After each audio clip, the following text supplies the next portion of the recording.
Bronco Studios in Oklahoma City. This is the NBA Draft 2010. I'm Jenni Carlson here with Darnell Mayberry. All of our NBA coverage is brought to you by Diffie Ford, Lincoln Mercury.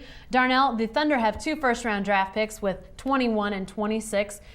There's pretty good thought that they'll stay with those picks, but there's some options out there. What might they do with these picks instead of actually drafting at them? Well, there's always the possibility of trading up, trying to enhance your draft stock, get a better prospect in here, potentially a more impact player than you would get at 21 and 26. And there's some rumblings that the Thunder has been involved in trade scenarios, looking to move up from that 21st or 26th spot.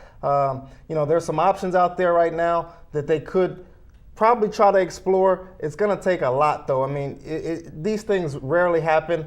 Teams, especially in the top 5, top 10, rarely want to give up picks. But there are some scenarios out there that the Thunder could explore. What might be some of those scenarios? Are there some package deals of picks and players, or what sort of scenarios might be at play here? Well, recently there have been reports this week about New Jersey and Minnesota. New Jersey with the 3rd overall pick had long been associated with Derek Favors out of Georgia Tech. Now they're saying they're leaning toward Wesley Johnson from Syracuse. Minnesota at 4 loves Wesley Johnson. So if he's not there at 3, that puts Minnesota in quite the predicament that, what are they then going to do with that 4th overall pick? That pick might become available to the Thunder at 21 or 26 if they want to package those picks and some players to move up. My question is whether or not the Thunder has enough in addition to those picks to give up, and that they're willing to give up to get the number 4 overall pick from Minnesota, which is a very high selection. What's a potential guy that they might take it for? Who would they be looking to fill? Their big men have been largely what we've talked about for this team,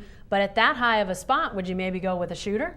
Well, I think you go with a big man at that point. There are not that many shooters in the draft. You look at guys like Xavier Henry, Gordon Hayward at Butler. But if you're at number 4, I think you have to take a hard look at DeMarcus Cousins, the Kentucky center, freshman, one-and-done player. He's got some attitude issues in terms of his toughness and his mental makeup. I mean, a lot of people question whether or not he's going to be able to stick with it and give you what you need without blowing up on the court. But if you get the number 4 pick, I think you have to take a look at a DeMarcus Cousins. I love Greg Monroe from Georgetown. He's a highly skilled player, very savvy. He can do a lot of different things on the court. One of those 2 players, I think, if you have a top 5 pick, you have to take a hard look at.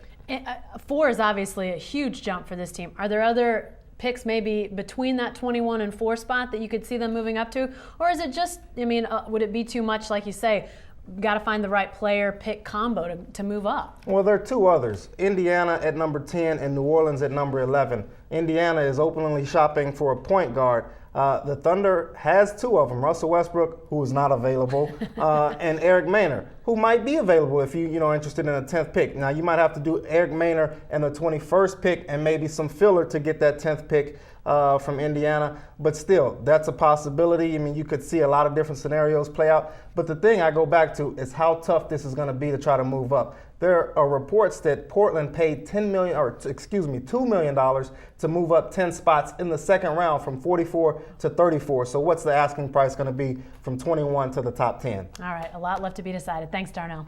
Hey, stay with the best coverage team anywhere at newsok.com and every day in the Oklahoman. Remember, our NBA draft coverage is brought to you by Diffie Ford, Lincoln Mercury.